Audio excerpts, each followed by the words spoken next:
Hello guys, maraming salamat po sa lahat po naman nandito po ngayon. Welcome po sa channel po natin. Balikan po natin ang ating tawas. This is tawas number 12 sa lahat po ng Libra, September 23 hanggang October 22. Para po sa inyo ang reading na ito. And be reminded lang po na hindi lahat ng Libra may sakit. No? Lagi ko pong sinasabi sa lahat po ng zodiac sign na ito ay para po sa mga tao po na may nararamdaman. Kung sakasakali pong meron kayong gusto niyo malaman kung bakit po kayo nagkakasakit, pwede kayong makinig, and meron po akong dasal na inaaalay. Tingnan po natin ang nangyari po sa inyo through tarot card, and then meron po akong gamot na ibigay just in case po talaga pong grabe po kayo, or pwede po ninyo makuha sa akin, or kung meron po kayo dyan, and then so no need, no? So sa ngayon, bago tayo mag-umpisa, no, let us start by praying, no? So pakinggan po natin ang ating Diyos Ama, or buksan po natin ang ating isipan, ang ating puso po para makapasok po siya, no? So let us begin, and by inhaling, no?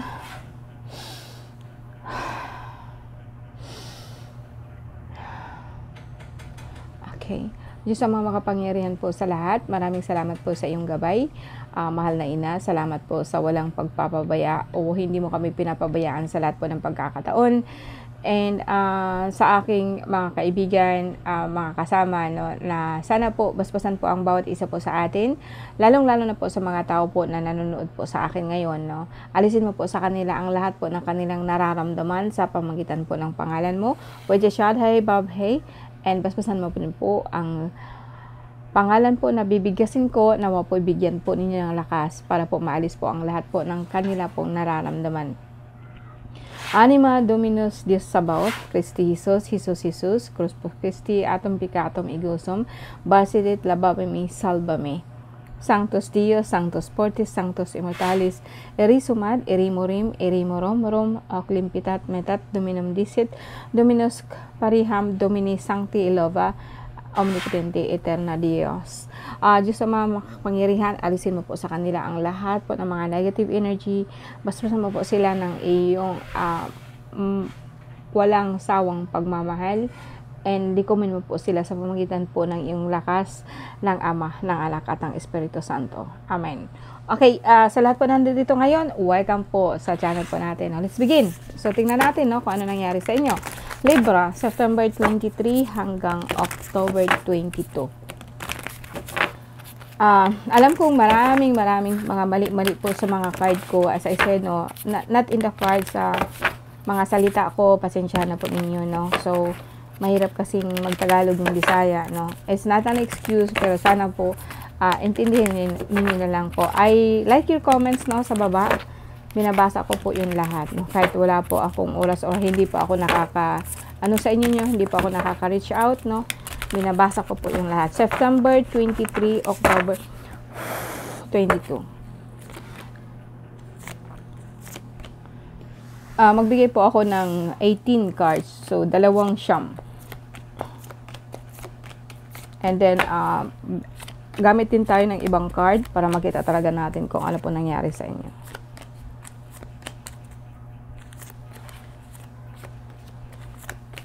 Okay. Ang unang card po natin, ang sentro po ng card is Trouble by the Sea. So, sa akin, ang unang nakita ko dito, guys, is like meron po kayong nararamdaman sa iyong mata, no? And para po kayo nahihilo. May nakita din po ako na blurry vision, no? Para pong parang meron kayong vertigo. And ito po sa dahilan po na bigla pong umakyat po ang sugar ninyo. Medyo mataas ang sugar ninyo sa ngayon, guys, no? And pangalawa po is just like kung halimbawa nasa ibang bansa ka po, so may bala ka na pong umuwi sana, or uuwi na po, no? Or kung sakaling like you are thinking from point A to point B. What I mean is just kung nasaan ka man ngayon, meron kang gustong uwian. And lagi mo itong iniisip, kumusta na po sila, ano na po nangyayari sa kanila. And pangalawa po is, sa ngayon, may marami kang mga kasama, no? Maraming mga kaibigan. And ang iba hindi nakikita, no? Actually, guys, no, parang sa mundo ko kasi, lalo na dito sa mundo natin, is like more on spiritual na po kasi ang nakikita ko. So, mas napapansin ko dito na marami kang kasama. No, alam kong ikaw po yung padre de pamilya, no, marami ka pong ginagawa, no, kung babae ka, kahit babae o lalaki ka man.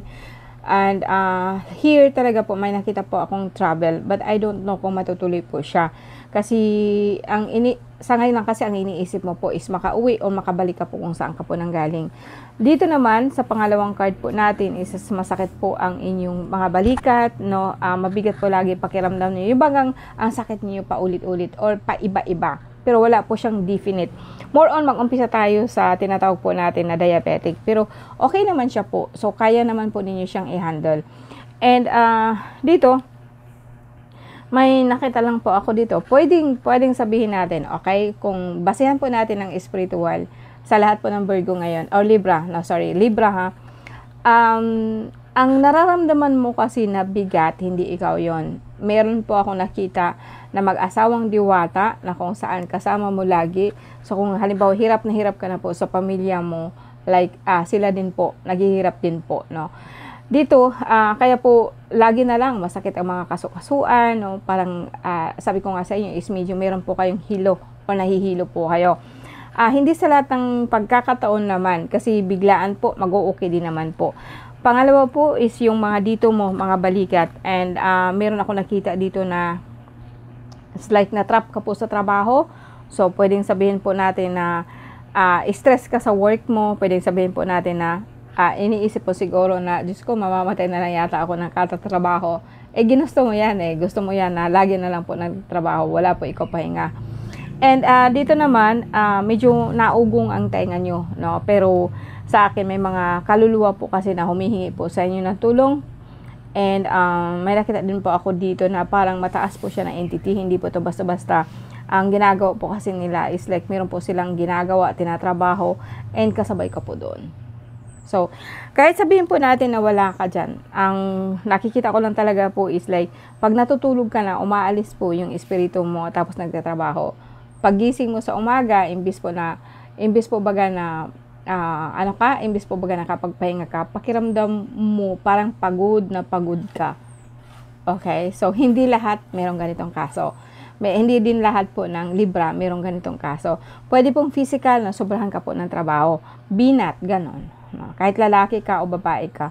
Pero magsimula talaga tayo na, guys, Libra, mag-ingat po kayo sa inyong sugar. So, alam ko naman na ang pakiramdam mo na parang pagod na pagod ka, hindi ikaw yun. Pwede ko naman silang alisin sa ngayon kasi grabe na po ang paghihirap nila sa katatrabaho. Pwede kong alisin para kahit paano maibsan. Alisin ko man po yung isa niyan, meron pong babalik sa iyo. Bakit? Dahil po dito sa tinatawag po nating mataas na entity. Isang mataas po na entity ito na kumbaga sa akin, merong ginagawa o merong pinapagawa sa inyo na hindi niyo alam, no? And luckily, pwede ko silang kunin kasi po pinapahirapan po nila ang karamihan po sa inyo talaga sobra.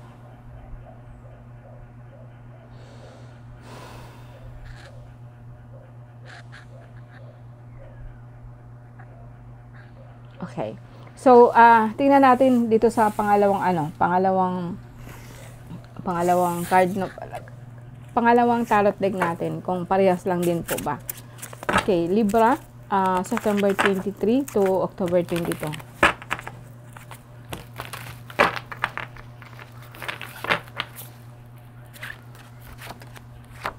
May travel ka nga po, no? And may travel ho kayo, kaso lang po may mga humaharang. Parang ayaw kayong paalisin, pero matutuloy naman po kasi ito po ang ending po. Sa ngayon lang po kasi parang magulo isip mo, galit ka, no? May mga either way gusto mong umalis o parang merong parating kaso lang ayaw mo sa kanila, no? And kung halimbawa man hinaharangan mo sila, sabi ko nga sa inyo, may travel ho kayo. Pero pwedeng kayo to or pwedeng may parating po sa inyo na ayaw mo sanang mangyari, no? So, tapusin natin itong siyam na card. And kung nasaan ka man ngayon, Libra, pwedeng nasa bahay ka po, pero gusto mo po talagang umalis, no? May sama ho kayo ng loob sa mga anak nyo. Ito naman po, parang may nakita ako na hidwaan. Ang perang to parang para naman kasing, ako I would say na itong anak mo na lalaki, parang pwede din na ang anak mong lalaki, nagtatampo po siya and aalis po siya, gusto po niyang umalis. Tampo po na, kumbaga nauwi po sa, iniisip po niya na kailangan po niyang magtrabaho, kaya po siya aalis. Pwede kayo ito na kung saan naghahanap po kayo ng trabaho, kaya po kayo aalis. Posible pong gano'n, no? Pwede din naman po na, dito naman po, or alisin niyo yun. Dito kasi, meron ho kayong hinihintay. Pero bakit bakit hinihintay mo, hindi ka makatulog, we are worrying, judgment day, bakit po? No? Parang iniisip mo kasi na, hinihintay mo ba na mamatay ka na lang sa katatrabaho, like I said before, or hindi ka po nakakatulog. Pero lagi po kasi ikaw nakatingin doon. Para bang yung sakit mo is just like ikaw po mismo ang nagbibigay ng taning sa buhay mo.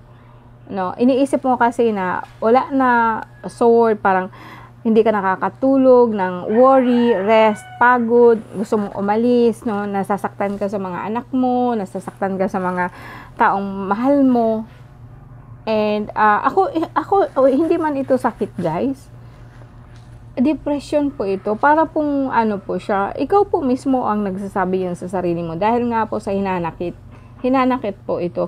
Pagod na ho kayo sa katatrabaho, hanggang kailan ho kayo titigil? Eto nga, kung aalis ka, sabihin po natin na itong anak mo parang hingi sa'yo ng pera, kaya siguro iniisip mo, mas maganda na siguro aalis ako. What for? What for? Ang buhay ba natin hanggang dyan na lang? Ito bang ang buhay ba natin hanggang dito na lang? Sa lahat po ng Libra, isa po kayong air sign. So, wag ho kayong basta-basta magsasabi na kung ayaw nyo, kasi mangyayari po yun, no? Bakit dinideklara mo ang sarili mo? Ang dami po natulong sa'yo. Kahit sabihin po natin na nakakulong ka, nakaano ka, kasi tumatawag ka na ng mga kaluluwa, no? Tumatawag ka ng mga kaluluwa, iniisip mo sila lagi, o iniisip mo na, guys, alam niyo ba ang kalagayan ng mga kaluluwa sa ngayon? Siguro, pag nakikita niyo sila, pag naano mo sila, siguro isipin mo na hindi na, ayoko, no? And we are thinking na if ever na mawala po yung katawan natin, ay okay na kayo. Hindi po. I tell you. Simula na naman po yun ng panibagong labanan, panibagong umpisa bilang isang kaluluwa.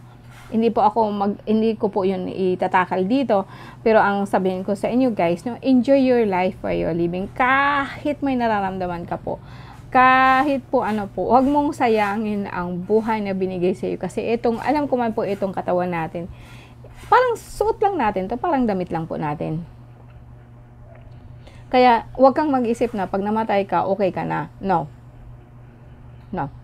Babalik ka ulit dito, ibabalik ka ulit hanggang sa maanuhan mo po ulit. No? So sa akin, please, no, harapin mo ang problema mo, no? Wag mong isipin na aalis ka. Kung aalis ka man po, it's on your own will. Yung parang gusto mo talagang umalis ka, hindi yun dahil naghihinakit ka. Kasi makikita ko talaga dito, no, hindi ka na nakakatulog po ng kaiisip dahil po sa sakit mo.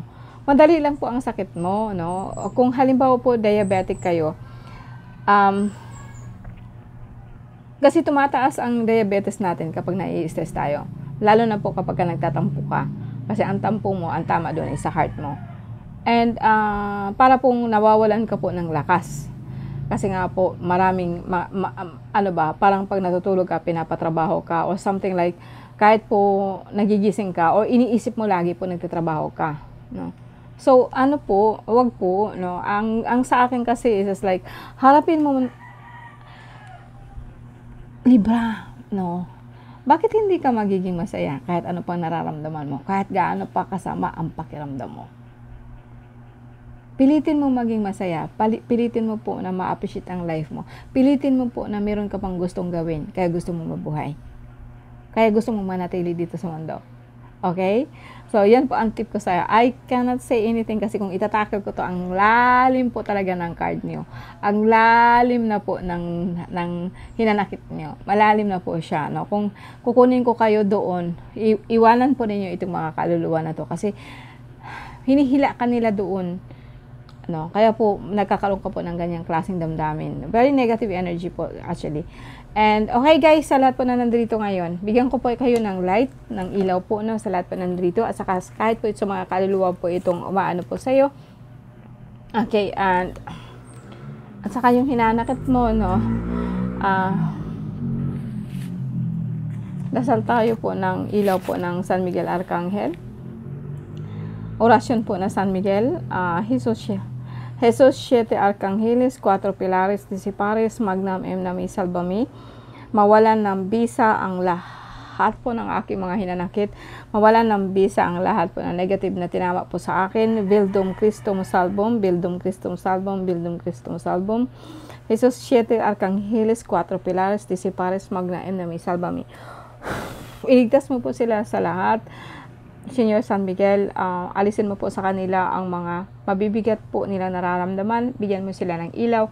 Bigyan mo po sila ng lakas. Bigyan mo po sila sa kanilang puso at isipan. Amen. Amen, Jesus. Amen, Jesus. Hallelujah. Hallelujah. Alright? So, bye po guys. So far, sa lahat po ng Libra. See you again next time.